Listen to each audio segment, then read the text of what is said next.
Hello everyone.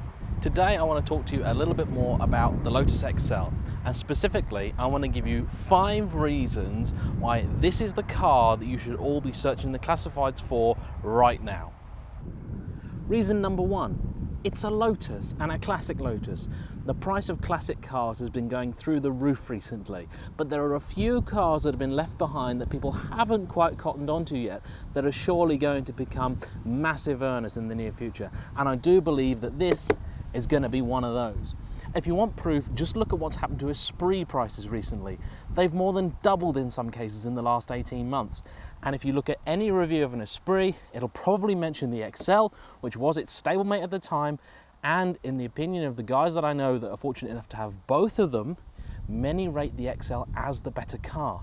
And with only a quarter of the number of Excels as there are Esprits, they are a comparatively rare car. So keep an eye out for them, because I believe they are going to start going up and up and up. That's good too, because it means if you buy one that needs work doing to it, that money invested in the car should be fairly safe. Point 2, it's practical. You've got 4 generously sized seats, you've got a tilting steering column, you've got mod cons like air conditioning in some cars, a stereo in most cars, you've got a choice of fabric, part fabric or full leather interiors. So there's no worry about whether you could use one. If you wanted to use one as a daily driver, you could. Now, point 3, if you're the sort of person that thinks that a classic Lotus as a daily driver is an impossibly ludicrous proposition, consider this. This car was very mature when it was made. The XL is a development of the Elite, so by the time this came out in 1982, it was a decade-old model. Lotus took a lot of their know-how in engineering and put it into making sure that this was, at the time, the most reliable Lotus ever made. Couple that to the fact that it was also a venture between Lotus and Toyota. Lotus helped develop the Supra of the time, and in return, Lotus could take lots of bits from the Toyota part bin. Therefore, this car benefits from a Toyota gearbox, Toyota heater controls, Toyota steering column, Toyota differential, Toyota brakes. That means you get Toyota reliability and, more importantly, Toyota parts prices. Now let's face it, when this car is 25 years old, are you going to want to be looking for Lotus bits or Toyota bits? Exactly. Point 4, it wouldn't deserve to wear that green and yellow badge if this wasn't an exceptional driver's car. Fortunately, it is. The car has 50-50 weight distribution, making this a very easy and predictable car to drive, certainly compared to the Esprit of the time. It's a naturally aspirated engine, which means power delivery is predictable, smooth, and it also sounds really, really good. It's got a classic 4-cylinder British sports car soundtrack.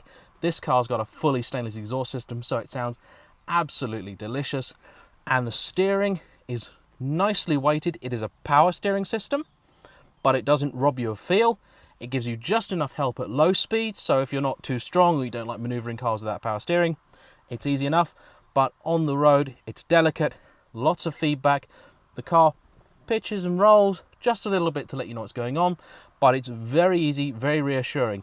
As a first classic, it's an ideal car. It's got plenty of shove to keep up with modern traffic, but it does make you work a little bit in the way that older cars did and newer cars sometimes don't, particularly because this car is the SE.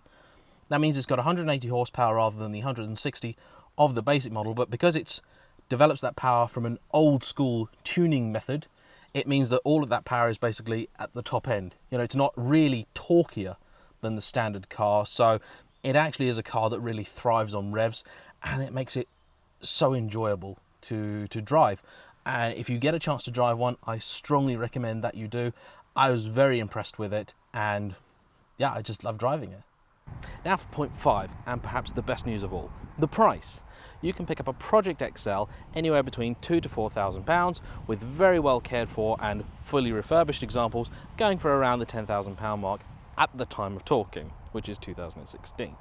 Now prices are going up slowly, as I mentioned, but at the moment they are a bargain, and I believe much better than a lot of classics out there that people are asking several times the money for. I would personally compare this car with something like a Ferrari Mondial QV. It's a great, practical 4-seat kind of touring car, which is very sporty. You can enjoy it And more to the point, if you do decide to buy one as a project to restore, to recommission, to whatever, Lotus made sure the chassis on this was galvanized, and like most Lotus cars, the body is fiberglass. So you're not going to be stuck with rust issues like most of the cars of this period. That's not to say that they don't rust. There are a few little issues, particularly window and door frames, but by and large, you'll find working on these much better in body terms than similar classic cars. So what are you waiting for? So there you go, 5 reasons to buy a Lotus Excel, and if you're still not convinced, here's something that I know will seal the deal.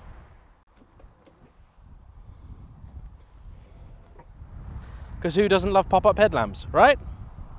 See you next time.